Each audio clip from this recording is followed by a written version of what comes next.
ನಮಸ್ಕಾರ. ಬಹಳ ಮುಖ್ಯವಾಗಿ ಮಂಡ್ಯ ಲೋಕಸಭಾ ಕ್ಷೇತ್ರ ಚುನಾವಣೆ ಗರಿಗೆದರ್ತಾ ಇದೆ. ಕಳೆದ ಬಾರಿ ಸುಮಲತಾ ವರ್ಸಸ್ ನಿಖಿಲ್ ಕುಮಾರಸ್ವಾಮಿ ಸ್ಪರ್ಧೆ ಮಾಡಿದ್ರು. ಕಳೆದ ಬಾರಿ ನಿಖಿಲ್ ಕುಮಾರಸ್ವಾಮಿ 1,25,876 ಮತಗಳ ಅಂತರದಿಂದ ಸುಮಲತಾ ವಿರುದ್ಧ ಸೋಲನ್ನೊಪ್ಪಿಕೊಂಡಿದ್ರು. ಅದಾದ ನಂತರ ಅವರು ರಾಮನಗರ ವಿಧಾನಸಭಾ ಕ್ಷೇತ್ರದಲ್ಲಿ ಅಲ್ಲೂ ಕೂಡ 10,176 ಮತಗಳ ಅಂತರದಿಂದ ಸೋಲಬೇಕಾಯಿತು. ಇದೀಗ ಬಿಜೆಪಿ ಮತ್ತು JDS ಮೈತ್ರಿಯ ಪರಿಣಾಮವಾಗಿ ಮಂಡ್ಯವನ್ನು JDSಗೆ ಬಿಟ್ಟು ಕೊಡಲಾಗಿದೆ ಅನ್ನುವಂಥ ಮಾತುಕತೆಗಳು ಕೇಳಿ ಬರ್ತಾ ಇದೆ.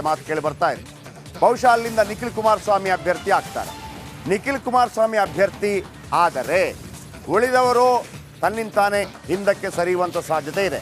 ಅಲ್ಲಿ CS ಪುಟ್ಟರಾಜು ಅವರು ಆಕಾಂಕ್ಷಿ, DC ತಮ್ಮಣ್ಣ ಆಕಾಂಕ್ಷಿ, ಮತ್ತೊಂದು ಕಡೆ ಸುರೇಶ್ ಗೌಡರು ಕೂಡ ಆಕಾಂಕ್ಷಿ. ಹಾಗಿರುವಾಗ ನಿಖಿಲ್ ಕುಮಾರಸ್ವಾಮಿ ಅವರೇ ಕಣಕ್ಕಿಳಿತಾರ? ಎರಡೆರಡು ಸೋಲೇನಿದೆ, ಆ ಸೋಲಿಗೆ ಮುಯ್ಯಿ ತೀರಿಸ್ಕೊಳ್ತಾರ? ಮಾತನಾಡಿದ್ದಾರೆ, ಬನ್ನಿ ಕೇಳೋಣ. ಮೊದಲಿಗೆ ಎಲ್ಲ ಕಡೆ ಮಾಧ್ಯಮದಲ್ಲಿ ಅಲದಾಡ್ತಿದೆ. ಸಿದ್ದರಾಮಯ್ಯನವರು ಭೇಟಿ ಮಾಡಿದ್ದಾರೆ. ಭಾಳಷ್ಟು ಜನ ಕಾಂಗ್ರೆಸ್ ಪಕ್ಷ ಸೇರಲಿಕ್ಕೆ ಸಿದ್ಧರಾಗಿದ್ದಾರೆ. ಚುನಾವಣೆ ಹತ್ರ ಬರ್ತಿದ್ದಾಗಲೇ ಭಾಳಷ್ಟು ಸಂಖ್ಯೆಯಲ್ಲಿ, ದೊಡ್ಡ ಸಂಖ್ಯೆಯಲ್ಲಿ ಎಲ್ಲರೂ ಕೂಡ ಕಾಂಗ್ರೆಸ್ ಪಕ್ಷವನ್ನು ಬೆಂಬಲಿಸಿ ಸಿದ್ಧಾಂತವನ್ನು ಒಪ್ಪಿ ಪಕ್ಷವನ್ನು ಸೇರ್ಪಡೆ ಆಗ್ತಾರೆ.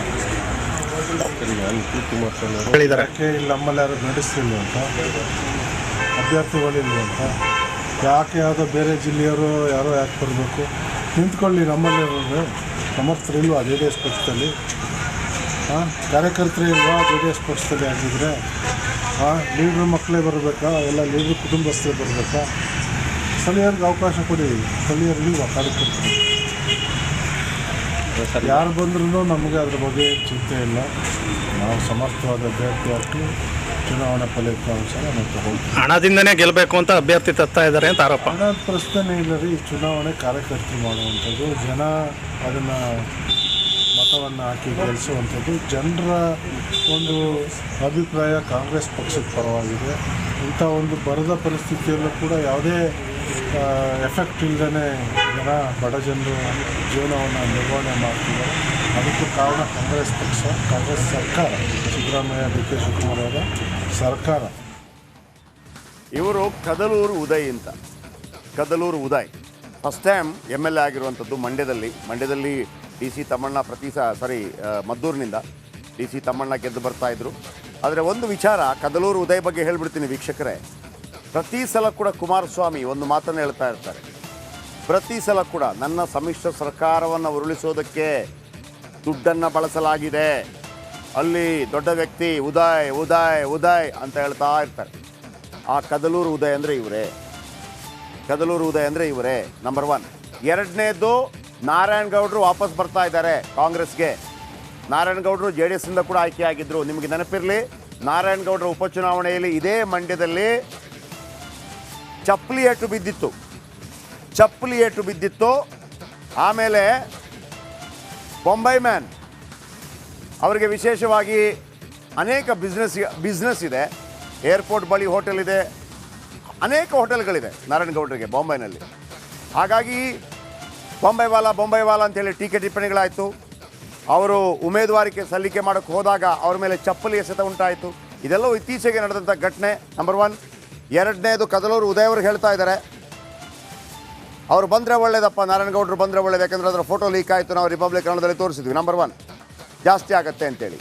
ವೀಕ್ಷಕರೇ ನೆನಪಿರಲಿ, 2019 ಚುನಾವಣೆ ಸಂದರ್ಭದಲ್ಲಿ ನಿಖಿಲ್ ಕುಮಾರಸ್ವಾಮಿಯವರು ಅಭ್ಯರ್ಥಿ ಆಗಿದ್ದಂಥ ಸಂದರ್ಭದಲ್ಲಿ 8ಕ್ಕೆ 8 ವಿಧಾನಸಭಾ ಕ್ಷೇತ್ರ JDS ಕೈಯಲ್ಲಿತ್ತು.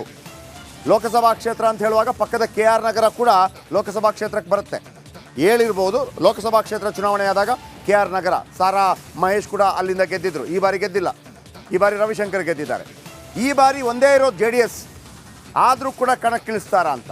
ನಿಮಗೆ ನೆನಪಿರಲಿ, ಕಳೆದ ಬಾರಿ 1,25,876 ಮತಗಳ ಅಂತರದಿಂದ ಸೋತಿದ್ರು ನಿಖಿಲ್ ಕುಮಾರಸ್ವಾಮಿ. ಆನಂದ್ ಇದ್ದಾರೆ ಮಂಡ್ಯದಿಂದ. ಆನಂದ್ ಬೆಳಿಗ್ಗೆ ಕೂಡ ಮಾತಾಡಿದ್ವಿ, ಅದು ಮತ್ತೆ ಮುಂದುವರಿತಾ ಇದೆಯಾ? ಕೇವಲ ಊಹಾಪೋಹನ? ನಿಖಿಲ್ ಕುಮಾರಸ್ವಾಮಿ ಕಣಕ್ಕಿಳಿತಾರ? ಯಾವುದೇ ಫ್ಯಾಮಿಲಿ ಇಲ್ಲ ಅಂತ ಒಮ್ಮೆ ಹೇಳಿದ್ರು, ಅದೇ ನಡೆಯುತ್ತಾ? ಈಗ ಕದಲೂರು ಉದಯ್ ಅವರ ಹೇಳಿಕೆಯನ್ನು ಗಮನಿಸಿದಾಗ ಉದಯ್ ಅವರು ಕೂಡ ದೇವೇಗೌಡರ ಕುಟುಂಬಕ್ಕೆ, ವಿಶೇಷವಾಗಿ ಕುಮಾರಸ್ವಾಮಿ ಕುಟುಂಬಕ್ಕೆ ಒಂದಲ್ಲ ಒಂದು ರೀತಿಯಲ್ಲಿ ಶತ್ರು, ರಾಜಕೀಯ ಶತ್ರು. ಏನಾಗಬಹುದು ಈಗ?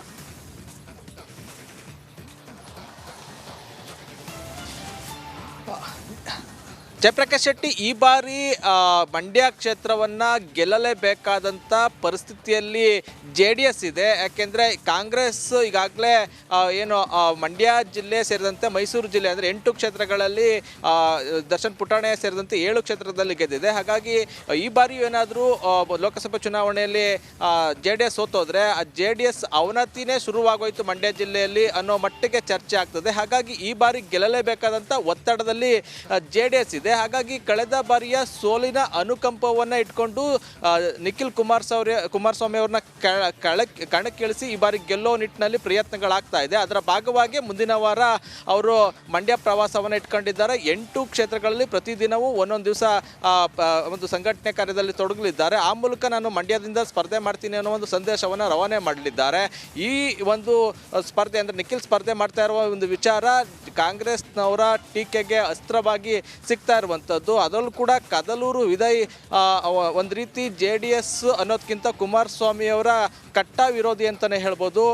ಸಮ್ಮಿಶ್ರ ಸರ್ಕಾರ ಬೆಳೆಸೋದ್ರಲ್ಲಿ ಪ್ರಮುಖ ಪಾತ್ರ ವಹಿಸಿದ್ದ ಕೆಲವು ಮಂದಿಗಳ ಪೈಕಿ ಪ್ರಮುಖರು ಕದಲೂರು ಉದಯ್. ಯಾಕೆಂದರೆ ಅಷ್ಟೊಂದು ಶತ್ರುಗಳ ಅಂದರೆ ಆ ರೀತಿ ಒಂದು ಶತ್ರುತ್ವವನ್ನು ಬೆಳೆಸ್ಕೊಂಡಿದ್ದಾರೆ. ಪ್ರತಿ ಬಾರಿಯೂ ಕೂಡ ಅವ್ರ ವಿರುದ್ಧ ಟೀಕೆಯನ್ನು ಮಾಡ್ಕೊಂಡೇ ಬರ್ತಾನೆ ಇದ್ದಾರೆ. ಈಗಲೂ ಕೂಡ ನಿಖಿಲ್ ವಿರುದ್ಧ ಟೀಕೆಯನ್ನು ಮಾಡಿದ್ದಾರೆ. ಅದ್ರ ಜೊತೆಗೆ ಏನು ಮಂಡ್ಯದಲ್ಲಿ ಯಾರು ಗಂಡಸರೇ ಇಲ್ವಾ ಅಂತ ಹೇಳಿ ಒಂದು ಗಂಡಸ್ತನದ ಸವಾಲನ್ನು ಆಗ್ತಾ ಇರುವಂಥದ್ದು. ಅದ್ರ ಜೊತೆಗೆ ಮಂಡ್ಯದಲ್ಲಿ ಯಾರು ಕಣಕ್ಕಿಳಿಸ್ಲಿ ಅಂತ ಹೇಳ್ತಾ ಇರುವಂಥದ್ದು. ಆದರೆ ಇದೇ ಒಂದು ಟೀಕಾಸ್ತ್ರ ಯಾವ ರೀತಿ ಟಾಕ್ ಫೈಟ್ಗೆ ಕಾರಣ ಆಗ್ತದೆ ಅನ್ನೋದನ್ನ ಕಾದು ನೋಡಬೇಕು. ಯಾಕೆಂದರೆ ಈ ರೀತಿ ಮಾತಾಡಿದ್ರೆ ಯಾವುದೇ ಕಾರಣಕ್ಕೂ JDS ನಾಯಕರು ಸುಮ್ಮನೆ ಇರೋದಿಲ್ಲ. ಅದಕ್ಕೆ ಅವರು ಟಕ್ಕರ್ ಕೊಡುವಂಥ ಕೆಲಸವನ್ನು ಮಾಡ್ತಾರೆ. ಆದರೆ ಈ ಟಕ್ಕರ್ ಕೊಡ್ತಾ ಹೋದರೆ ಕಳೆದ ಬಾರಿ ಯಾವ ರೀತಿ ಒಂದು ಸುಮಲತಾ ಅವ್ರಿಗೆ ವರ್ಕೌಟ್ ಆಯಿತು, ಅದು ಯಾರಿಗೆ ಲಾಭ ಆಗ್ತದೆ ಅನ್ನೋದನ್ನ ಕಾದು ನೋಡಬೇಕು. ಯಾಕೆಂದರೆ ಈ ಕಳೆದ ಬಾರಿ ಏನು JDS ನಾಯಕರು ಟೀಕಾಸ್ತ್ರ ಮಾಡ್ತಿದ್ರು, ಟೀಕೆಯನ್ನು ಮಾಡ್ತಿದ್ರು, ಅದು ಸುಮಲತಾ ಅವ್ರಿಗೆ ಲಾಭ ಆಗೋಗಿತ್ತು. ಹಾಗಾಗಿ ಈ ಬಾರಿ ಎಚ್ಚರಿಕೆ ನಡೆಯನ್ನು ಹಿಡಿದೋಕ್ಕೆ JDS ನಾಯಕರುಗಳು ಮುಂದಾಗಿರುವಂಥದ್ದು. ಹಾಗಾಗಿ ಯೋಚಿಸಿ ಜೊತೆಗೆ ಒಂದು ನಿರ್ಧಾರವನ್ನು ತೆಗೆದುಕೊಳ್ಳುವಂಥ ಜೊತೆಗೆ ಮಾತನಾಡೋದಕ್ಕೆ ಈಗಾಗಲೇ ಎಲ್ಲರಿಗೂ ಸೂಚನೆ ನೀಡಿದ್ದಾರೆ. ಹಾಗಾಗಿ ಇನ್ನೊಂದು ಕಡೆ ಕಾಂಗ್ರೆಸ್ ನಾಯಕರು ಮಾತ್ರ ಒಗ್ಗಟ್ಟಾಗಿ ಚುನಾವಣೆ ಮಾಡ್ತಾ ಇದ್ದಾರೆ. ಈ ಬಾರಿ ಯಾವುದೇ ಕಾರಣಕ್ಕೂ ಥ್ಯಾಂಕ್ ಯು. ಅವರ ತವರು ಜಿಲ್ಲೆಯಲ್ಲಿ ಟೋಟಲಿ ಅನ್ನೋದೊಂದು ನಗರಸಭೆ ಅಧಿಕಾರಿಗಳು ನಿದ್ರೆ ಮಾಡತಾರ ಅಂತ ಹೇಳ್ಬೋದು. ಬೀದರ್ ನಗರದ ಪ್ರತಿಷ್ಠಿತ ಶಿವನಗರ್ ವಾಕಿಂಗ್ ಸ್ಪಾಟ್ ಇದೆ, ಸಂಪೂರ್ಣವಾಗಿ ಹಾಳಾಗಿದೆ. ನೋಡ್ಬೋದು ನೀವು, ಯಾರೂ ಹೇಳೋರಿಲ್ಲ ಕೇಳೋರಿಲ್ಲ. ಟೋಟಲಿ ಕಳ್ಳೂರು ಏನದಂದ್ರೆ ಈ ಸೈಡ್ ನೋಡ್ಬೋದು ನೀವು ಯಾವ ರೀತಿ ಕಂಪೌಂಡ್ಗೆ ಗ್ರಿಲ್ ಅವ, ಸಂಪೂರ್ಣ ಗ್ರಿಲ್ಗಳು ಏನಂದ್ರೆ ಆ ಸೈಡ್ ನಾವು ತೋರಿಸ್ತೀವಿ. ನೋಡ್ಬೋದು ಗ್ರಿಲ್ಲನ್ನು ತೆಕ್ಕೊಂಡು ಹೋಗಿದ್ದಾರೆ. ಗ್ರಿಲ್ ಹಾಡುವಾಗಲೇ ಕಳುವು ಮಾಡ್ತಾ ಇದ್ದಾರೆ. ಮತ್ತು ವಾಕಿಂಗ್ ಸ್ಪಾಟ್ ನೋಡ್ಬೋದು ನೀವು ಯಾವ ರೀತಿ ಹಾಳಾಗಿದೆ. ಏನು ಟೋಟಲಿ 10-15 ವರ್ಷ ಕೆಳಗಡೆ ಏನು ಹರ್ಷ್ ಗುಪ್ತಾ ಈ ಒಂದು ಜನರಿಗೆ ಅನುಕೂಲ ಆಗಲಿ ಅಂಥೇಳಿ ವಾಕಿಂಗ್ ಕಡೆಯಿಂದ ಮಾಡಿದ್ದಾರೆ ಟ್ರ್ಯಾಕು. ಅದ್ರ ಸಂಪೂರ್ಣವಾಗಿ ಹಾಳಾಗ್ಯದ. ನಗರಸಭೆ ಅಧಿಕಾರಿಗಳು, ಸಾರ್ವಜನಿಕರು ಒಂದಿಲ್ಲ ಎರಡಿಲ್ಲ 100 ಬಾರಿ ಈಗಾಗಲೇ ನಗರಸಭೆಯವರಿಗೆ ಈ ಕುರಿತು ದುರಸ್ತಿ ಮಾಡಿರಿ. ವಾಕಿಂಗ್ ಸಂದರ್ಭದಲ್ಲಿ ಜನ ಬೀಳ್ತಾ ಇದ್ದಾರೆ. ನೋಡ್ಬೋದು ಸಾಕಷ್ಟು ಮುಳ್ಳಿನ ಜುಡ್ಡಿಗಳು, ಸಾಕಷ್ಟು ಗಿಡ ಗಂಟಿಗಳು ಬೆಳೆದವ. ಈಗಲಾದರ ಪೌರಾಡಳಿತ ಸಚಿವರೇ ಖುದ್ದು ನಗರಸಭೆ ಅಧಿಕಾರಿಗಳಿಗೆ ಬಿಸಿ ಮುಟ್ಟಿಸುವ ಮೂಲಕ ಏನು ಶಿವನಗರದಿಂದ KB ವರೆಗಿರುವ 2 ಕಿಲೋಮೀಟರ್ ವಾಕಿಂಗ್ ಟ್ರ್ಯಾಕ್ ದುರಸ್ತಿ ಮಾಡಿಸ್ತಾರೆ. ಕ್ಯಾಮ್ರಾ ಪರ್ಸನ್ ಭರತ್ ಜೊತೆ ನಾನು ಮಲ್ಲಿಕಾರ್ಜುನ್ ಮರ್ಕಲ, ರಿಪಬ್ಲಿಕ್ ಕನ್ನಡ, ಬೀದರ್.